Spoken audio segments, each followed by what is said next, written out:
And welcome back, everyone, to we expect this to be a very exciting demonstration from Pixelfarming Robotics, who will explain to us now in this demo how they hope to reduce the labor and manual labor needs in the field. So I'm just going to hand it straight over to Arnend Kokok, who's the CEO. Can you hear me? Can you see me? Yeah, I hear you loud and clear. Okay, Arnend Kokok down here from the Netherlands in the sunny side of the world. Take it away. Yeah, all right, take it away. So I'm going to talk to you about what it's like to get a Robot One in your company and what happens when you do that.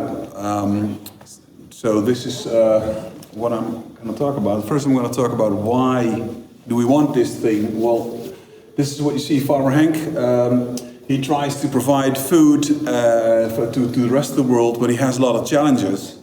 One of them is soil depletion, another one is the soil densification, which he doesn't want because he really likes to work in the soil. This is one of the problems you get, at least down here in the Netherlands, the limitation of water storing capacity, losing structure in the soil. He's dependent also on permitted chemical agents, which is reduced all the time due to all forms of legislation, how to do it. This is one of the ways to do it. You can use manual labor, but it's very hard to get manual labor, even from the side that it's expensive. So we've researched what they want. Basically what they want is they want control over the weeds, they want to have a reduction in manual labor, they want a high yield, and they want a healthy soil. Our approach is to use robots to reduce the manual labor involved in taking care of the crops in general. So this is an overview of a project we did this year with industrial growers from the Netherlands, in this case green beans. We were able to do the hoeing in these fields using solar power, running all day on a single charge. You see the people already, some of them are following the robot, the other one is already looking at what is happening inside the soil. And one of the major things is that we saw this year is, what do they want? Do they want to do the hoeing? Or do they want to use other tools?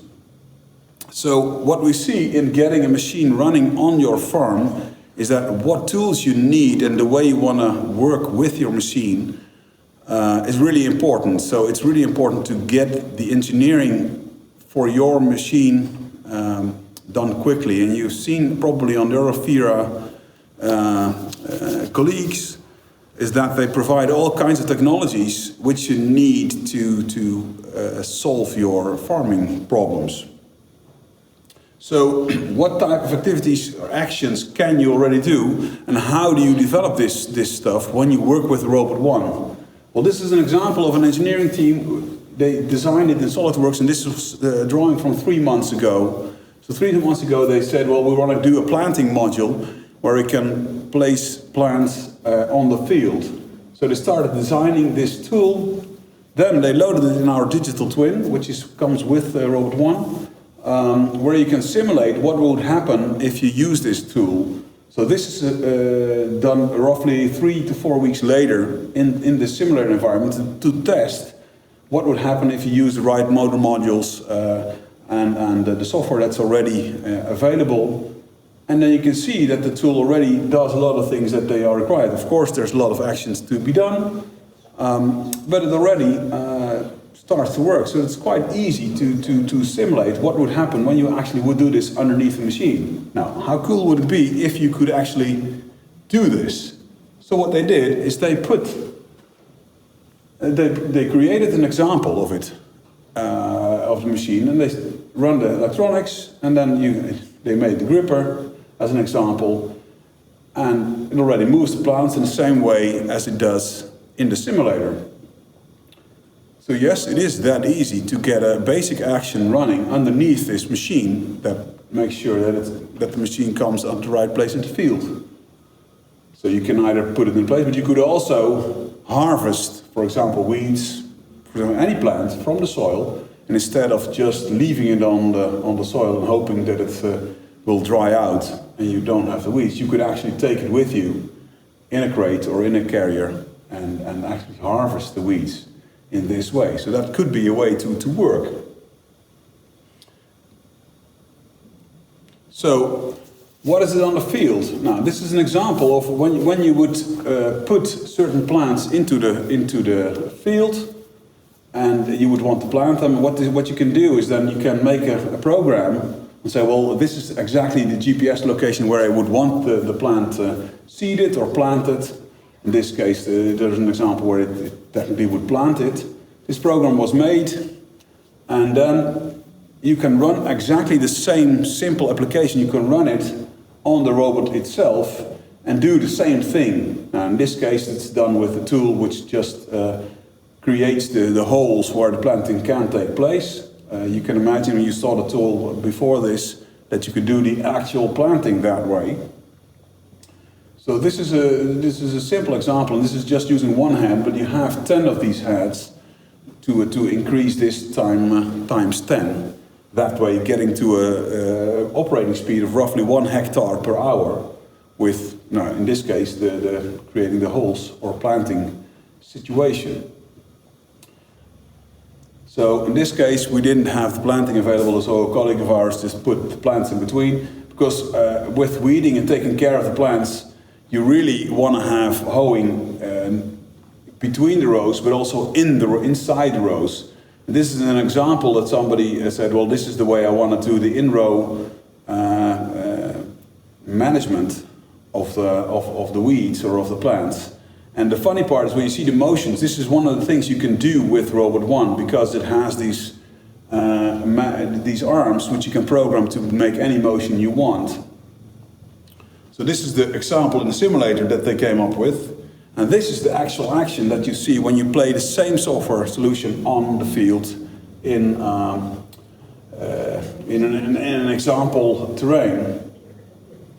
So this gives you a rough feeling of the way this works. In this case, we're using the streamers because what we see that you might not need to disturb the soil to remove the plants, but you could also just trim them down using a streamer, and you can find a lot of more videos on how that goes on our website if you're interested in that technology. So, this was 1 hectare per hour. What happens when you do 2 hectares or when you need more speed? Well, the way we see it, you have this one guy, the operator, he is controlling, and he's standing on there, he's controlling these 2 machines. You can do this with up to 5 machines, and that way pairing and speeding up the processing of the field to up to 5 hectares per hour with basically any action. And hoeing can be an example, in-row weeding can be an example, but you can have different solutions, or even with precision mowing, which you can do with this machine. So that way you can have a lot of fun with this machine. Now, this is all in front of the picture. It's told to you by a salesperson, which is quite nice, but I think you want to see some real action. So I'm going to go to Kees, my partner in crime. Hi there. Kees. Good morning, everyone. Yeah, thank you, Arend. I will take it from here. I'm the lead engineer for Pixelfarming Robotics, and I will take you along with a quick tour for the real machine, because there might be a few of you wondering what it actually looks like when there's a person next to it. So this is the machine that you saw on the video.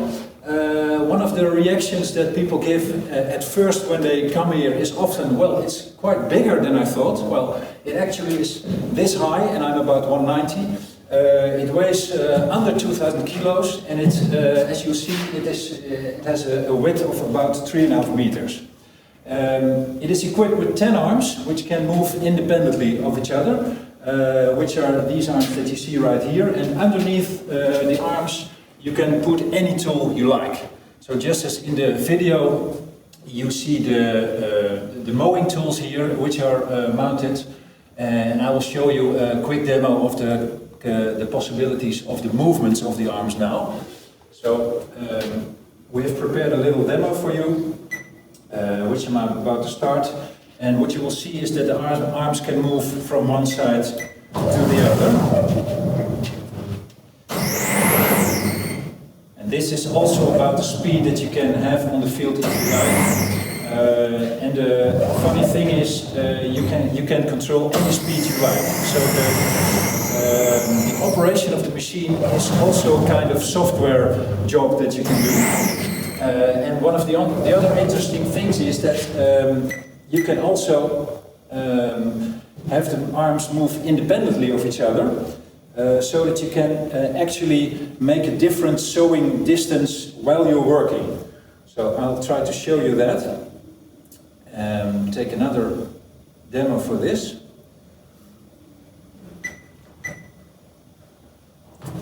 The robot is controlled, by the way, by a remote control unit, which is similar like the one you use with drone flying, and also the operation of the robot itself is a little bit like flying a drone, except it doesn't go in the air, of course. I'll start a demo right now. See if it goes.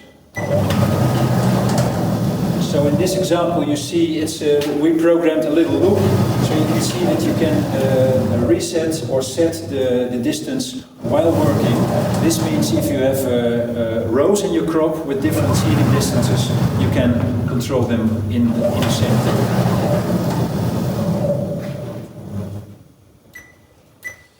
Okay.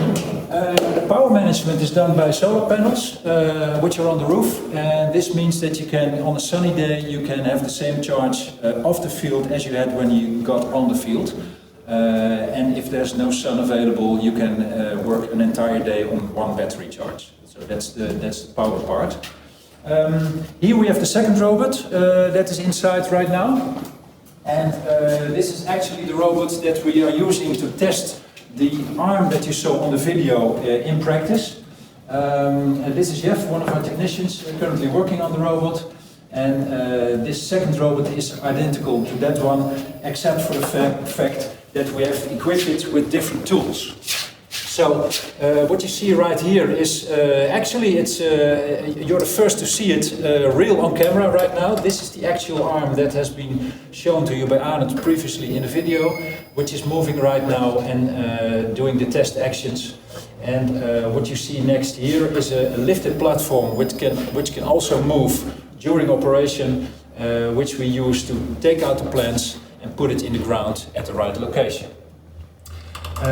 So, in fact, every tool that you can imagine can be made and developed for under the robot, and this is something that we already do with several partners already. So we are developing different kinds of tools on the basis of the needs of the farmers that we work with. And this means that one of the first things that we do when we cooperate with partners and farmers is to get a discussion, what is it that you would like to do in the ground? And this opens up lots of possibilities which you don't have with regular devices. So, that's so much for this arm. Now I will show you a few... Sorry? Okay. What I will do next is I'll show you a few examples of tools that we already developed to use under the machine. For example, the mowing head that you saw in the video, that's this one. This is actually the simple way of installing it. It has a cord which you plug in. It has 4 bolts to use to put it under the robot, and from there you can go. Another version of the mowing head is this one. This is another mowing head which also can get away the stuff that you mow away, and you can also collect it in a bin. So if you need to get rid of the seeds, for example, you can collect them in this way. So this is about the tool set that I can show you right now. And I think from here, that's about the basics I can cover. Yeah. Any additions from you, Arend?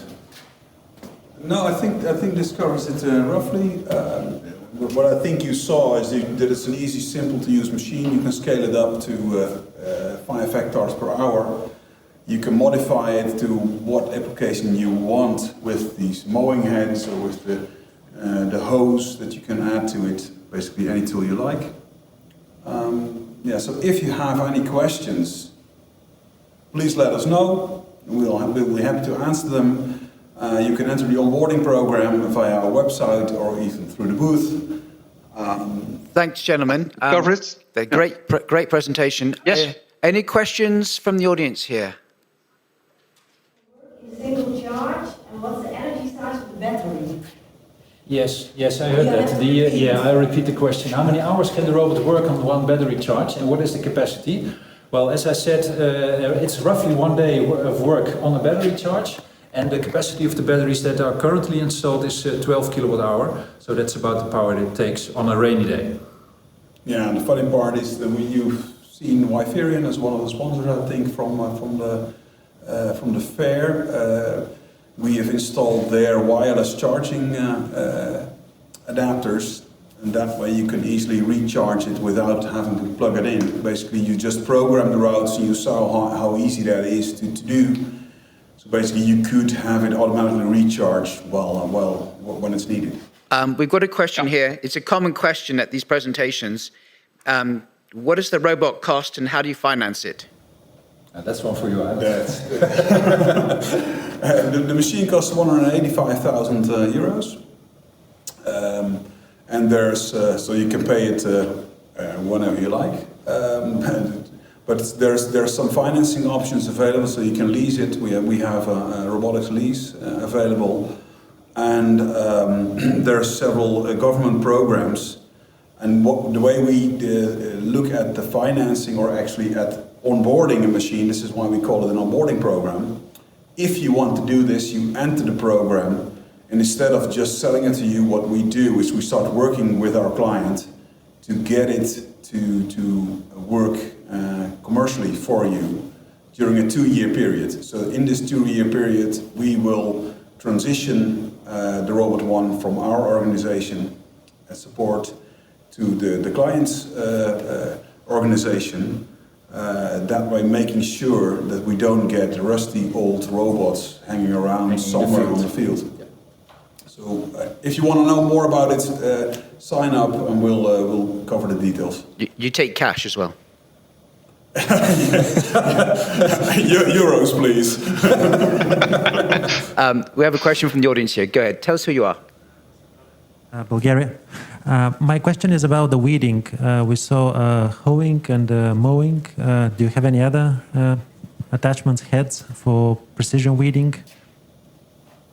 Yeah, that's a good question. Now, basically what you saw, we have a universal machine, and the orange things you see underneath the machines, and you can maybe see these type of things. We have a stinger, which we can push things back, so it's like, what do you call it? Basically finger weeder style thing. We're working with some company on laser to apply, but there's obviously some issues. Well, we have a drill option. This is a tool I haven't shown you yet. So this is actually the first version of the drilling tool that you saw on the video as well, which you can also use to remove weeds if you're very specifically about where they are. So you just drill them out. That's another option. Yeah. So the interesting thing about this machine is that what you can do is you've seen with the guys with the light modules on the fair, I think maybe Earth Rover, I believe it was. This type of modules, you can simply attach it to this machine on the bottom, and that way create the solution that you need for your crop without having to develop a complete driving rover with all the issues and all the software platform, all the AI that's involved. Yeah, so the main message is, in fact, don't make the machine, make the tool, and join us. Yeah. Does it? We don't have much time left, so I was wondering if you could just very briefly answer these two questions in one go. What's the slope angle that's possible? And when you said the robot can work for 1 day, do you mean for standard 8 hours like a human, or 24 hours for a machine without any pulls? Okay, so the slope, the tested slope is 40 degrees for loading and unloading. The main working area that we've covered is actually quite flat areas, so we didn't test in rocky or mountain areas. We would have to do some testing there. There's some programs going on.